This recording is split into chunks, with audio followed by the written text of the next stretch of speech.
Uh, there is a government company which is setting up a thermal plant. And while setting up a thermal plant, there are a lot of delays happening in the setting up of the thermal plant. See, reason is that first of all, selecting what kind of water cooling system should be installed for the thermal plant, testing of soil, retesting of the structure. So, a lot of delays are happening. So, in this case, what type of audit should be done and what are the procedures to be applied in such audit? Now, this is coming from May 25 revision test paper CA Final.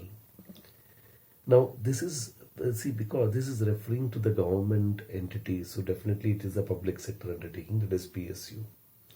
And PSU, there are 5 different types of audit, like say performance audit, comprehensive audit, propriety audit, financial audit, compliance audit. Now, in this case, since they are referring to what is the, to the extent, what extent the work has been completed for the thermal plant, what is the status of the work, this will be more in the nature of a performance audit. So basically, performance audit will be conducted. It is an examination of objective, systematic examination of evidence for the purpose of providing an independent assessment of performance of government organization programs, activities and functions. So it is a independent assessment of performance of government organization, program, activity, function in order to provide information to improve the public accountability and facilitate decision making by parties with the responsibility to oversee or initiate a corrective action. That's the thing here. So now what happens here, it's an independent assessment of performance of government organization, program, activity, function in order to provide information to improve the public accountability and facilitate decision making by parties with the responsibility to oversee or initiate the corrective action.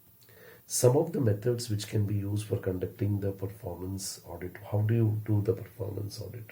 What are the steps? See, basically what happens here, you look into economy, efficiency and effectiveness of any particular government organization. Now here, what is happening is that they are installing a thermal plant, and the thermal plant, why there is a delay, they have to check that, they have to find out the reason.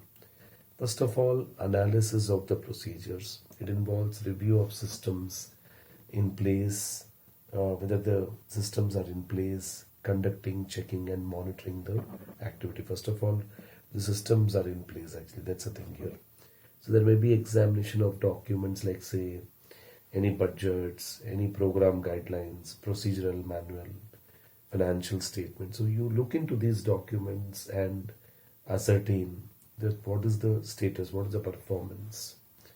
Then the next procedure is the case study. A case study, basically it's a descriptive analysis of the entity, scheme or program. Basically it's a descriptive analysis of entity, scheme or program. It involves analysis of particular issue within the context of the whole area under review. So that is the thing actually. So now in such case actually here, so analysis of a particular issue within the context of the whole area under the review. That's the thing actually here. The audit staff should indicate the data held by the entity management and by other relevant sources. The audit conclusion based on the testing of available data for correctness and completeness enhances the assurance level. Survey is a method of collecting information from members of population to assess the interrelation of events and conditions.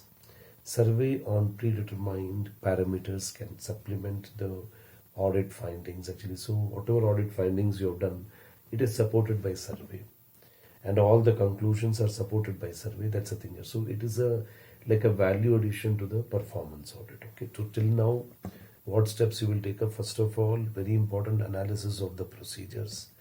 Basically, you will review the systems, whether the systems is in place for planning, conducting and monitoring the activity. So here you check the financial statement, budgets, reports, guidelines.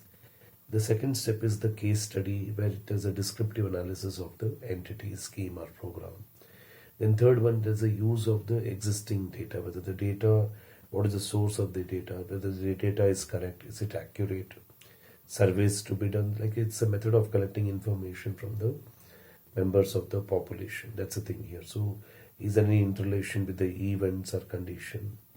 Then analysis of the results. So basically analysis of the result, what happens, the auditor to carry out any actual input output ratio analysis has to be done, basically to check the efficiency of the program. And last one is quantitative analysis, basically examination of available data related to revenue, earnings, and the data which is relating to, like say, program implementations, like say who are the beneficiaries actually. Now basically what happened, the auditor may not be able to work with the complete data actually here because of the high volume involved. That's the thing. So there may be a case that they may use a sampling technique in this regard. Okay, so these are the certain pointers you should remember in mind actually here whenever you're performing a performance audit: analysis of the procedures, case studies, then use of existing data, surveys, analysis of the result, and lastly you have the quantitative analysis. Okay.